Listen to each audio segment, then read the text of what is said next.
Yahweh appeared to him by the oaks of Mamre as he sat in the tent door in the heat of the day. He lifted up his eyes and looked, and saw that 3 men stood opposite him.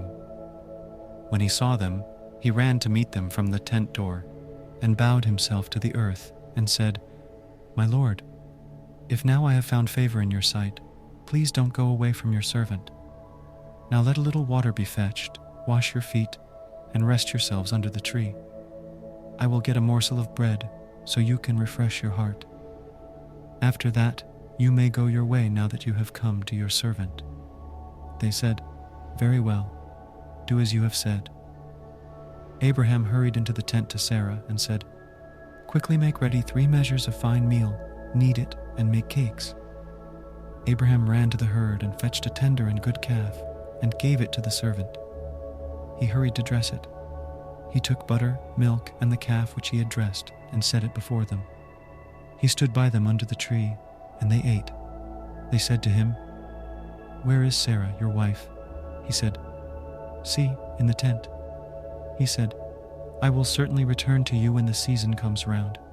Behold, Sarah, your wife, will have a son." Sarah heard in the tent door which was behind him. Now Abraham and Sarah were old, well advanced in age. It had ceased to be with Sarah after the manner of women.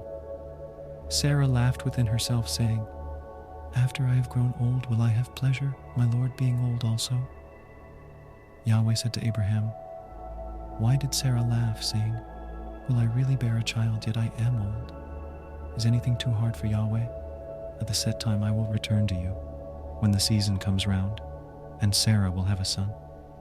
Then Sarah denied, saying, "I didn't laugh," for she was afraid. He said, "No, but you did laugh." The men rose up from there and looked toward Sodom. Abraham went with them to see them on their way.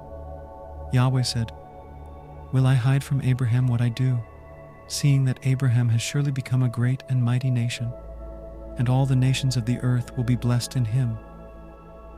For I have known him to the end that he may command his children and his household after him, that they may keep the way of Yahweh to do righteousness and justice, to the end that Yahweh may bring on Abraham that which he has spoken of him." Yahweh said, "Because the cry of Sodom and Gomorrah is great, and because their sin is very grievous, I will go down now and see whether their deeds are as bad as the reports which have come to me. If not, I will know." The men turned from there and went toward Sodom, but Abraham stood yet before Yahweh. Abraham drew near and said, "Will you consume the righteous with the wicked? What if there are 50 righteous within the city? Will you consume and not spare the place for the 50 righteous who are in it? Be it far from you to do things like that, to kill the righteous with the wicked, so that the righteous should be like the wicked. May that be far from you. Shouldn't the judge of all the earth do right?" Yahweh said, "If I find in Sodom 50 righteous within the city, then I will spare all the place for their sake."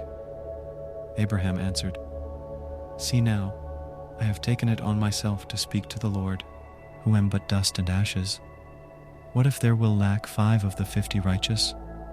Will you destroy all the city for lack of 5? He said, "I will not destroy it, if I find 45 there." He spoke to him yet again and said, "What if there are 40 found there?" He said, "I will not do it for the 40's sake." He said, "Oh, don't let the Lord be angry, and I will speak. What if there are 30 found there?" He said, "I will not do it if I find 30 there." He said, "See now, I have taken it on myself to speak to the Lord. What if there are 20 found there?" He said, "I will not destroy it for the 20's sake." He said, "Oh, don't let the Lord be angry, and I will speak just once more. What if 10 are found there?" He said, "I will not destroy it for the 10's sake." Yahweh went his way as soon as he had finished communing with Abraham, and Abraham returned to his place.